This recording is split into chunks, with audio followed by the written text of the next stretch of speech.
రోటీస్లోకి, అన్నంలోకి, బిర్యానీలోకి అన్నిట్లోకి చాలా టేస్టీగా ఉంటుంది. పల్లీలను వేయించి పక్కన పెట్టుకోవాలండి.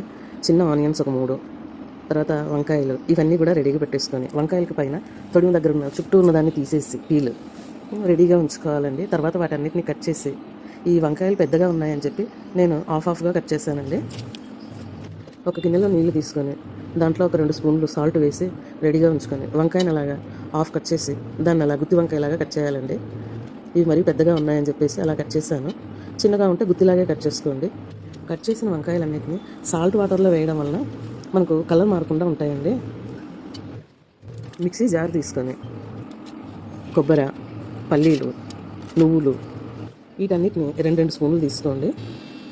తర్వాత పసుపు 1/2 స్పూను, కారపొడి స్పూను, ధనియాల పొడి 1 స్పూను, 1/2 స్పూన్ జీలకర్ర పొడి, సరిపోయేంత సాల్ట్, చిన్న నిమ్మకాయ అంత చింతపండు కూడా వేసి ఒక 1/2 స్పూన్ షుగర్ కూడా వేయండి. వేసి మెత్తని పొడి చేసుకోవాలి.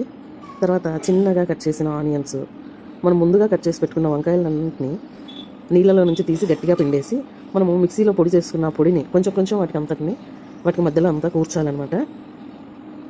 స్టవ్ మీద కడాయి పెట్టి దాంట్లో 3 గరిటెల ఆయిల్ వేసుకోవాలి. ఆయిల్ వేడెక్కాక ముందుగా మనం కట్ చేసి రెడీగా పెట్టుకున్న వంకాయ ముక్కలు అన్నింటినీ వేసి లైట్గా అలా వేయించాలండి.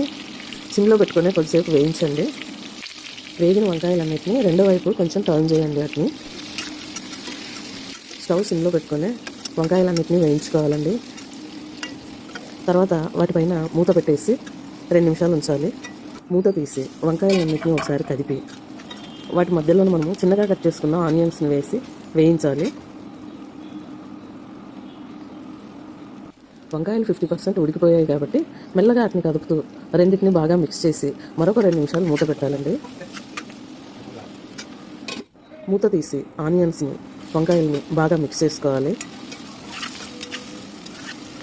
మిక్సీ జార్లో ఉన్న పొడినంతటిని వంకాయల్లో వేసేసి బాగా వేయించుకోవాలి. 2 నిమిషాలు మూత పెట్టి ఉంచండి. మసాలా అంతా కూడా వంకాయలకు బాగా పట్టేసుకొని వేగిపోయి ఉంటుంది. తర్వాత దానికి సరిపోయేంత వాటర్ వేసేసి బాగా మిక్స్ చేసి 2 నిమిషాలు మూత పెట్టేసేయండి.